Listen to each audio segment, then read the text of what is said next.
Hey, Justin, Right Lifestyle and Fitness here. I got some tips on how to get better deep sleep, better REM sleep in order to help you recover. So, a number of my clients recently have been starting wearing wearables, like tracking their fitness and their sleep and everything. And it's really wonderful to see how much deep sleep and REM sleep they're getting. But some of them are only getting like 45 minutes of REM sleep a night. And that's not enough. You need a little over an hour at minimum to really feel rested and recovered. So, got a couple of tips here that I want to share with you. So let's look at this here. Got a little cheat sheet right here we're going to go through. So how to get more deep sleep, which is stages 3 and 4 of REM. 4 is REM, 3 is deep sleep. So 3, physical recovery, 4, REM, mental recovery. So what helps? Strength training or HIIT, high intensity interval exercises, high intensity interval training.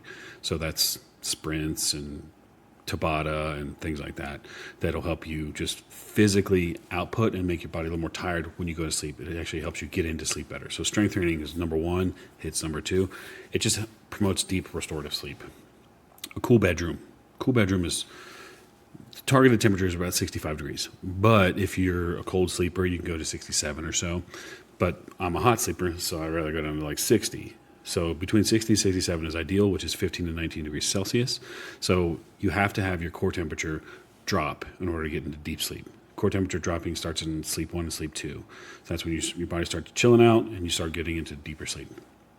The third thing is magnesium-rich foods or supplements. I take magnesium glycinate at night, up to 800 milligrams every night, just to help me get into sleep. It actually helps you get into sleep and helps your brain calm down, and it calms down your nervous system. You can also take threonate. Magnesium threonate is another good one that helps you kind of chill out. Glycinate's really easy to find, and it's harder to find threonate. Fourth thing, no caffeine after 2 p.m. I've said this before, and you want to have less stimulants in your system when you try to go to bed. Caffeine has a half-life of about 6 hours. So that cup of coffee you're having at 3 p.m., at 9 p.m., half of the caffeine is still working. So you see what I mean? It just kind of compounds the issues of getting you to sleep. The fifth thing is just a regular sleep-wake cycle. So I tell people all the time to have about an hour of a window on going to bed and an hour window getting up. So for me, it's between 10 and 11, and then waking up between 6 and 7. So that's generally how we want to do it. Some people shift that, it's fine, but you want to shoot for an 8-hour window and try to sleep for 7 to 9. If you need more sleep, that's fine. Also, don't use a phone or a computer right before bed because it kind of blocks. But here's some other, that's for deep sleep, how to get into REM sleep. So REM sleep is go to bed a little bit earlier. Start your night a little bit earlier. Start reading a book. Start doing some breath work. Start chilling out in bed to calm down. Second one is limit alcohol. Alcohol truly prevents you from getting into REM sleep, which is why you wake up kind of foggy and you can't think as well the next day and you're kind of a little sore and everything. But it suppresses REM in about the first half of the night. So that kind of takes away half the night to where you can't get into REM. Third thing is manage evening stress.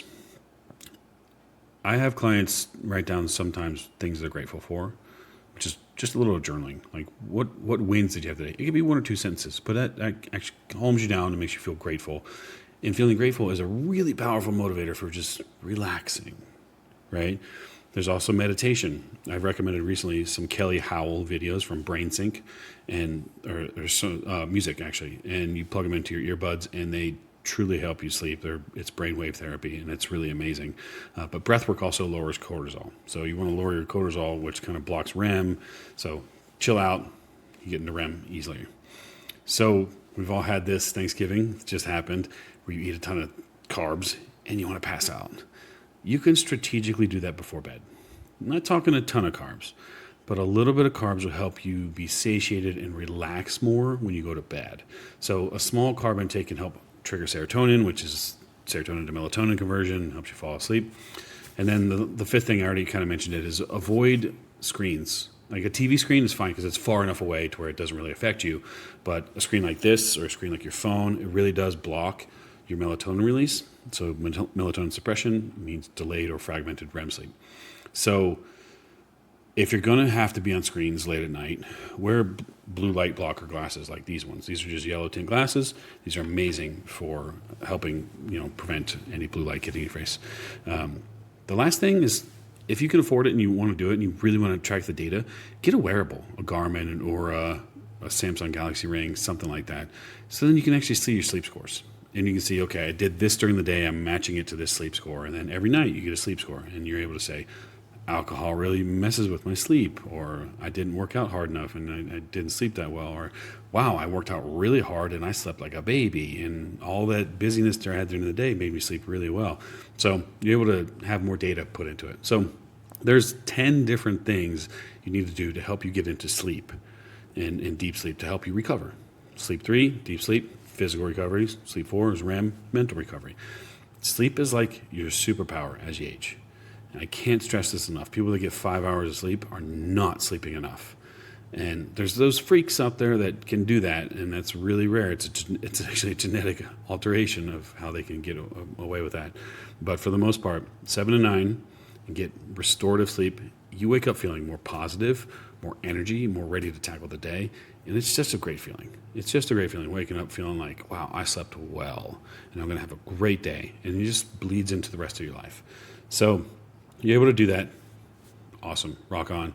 Get some good sleep. It's your superpower as you age, especially. And cheers. We'll see you next time.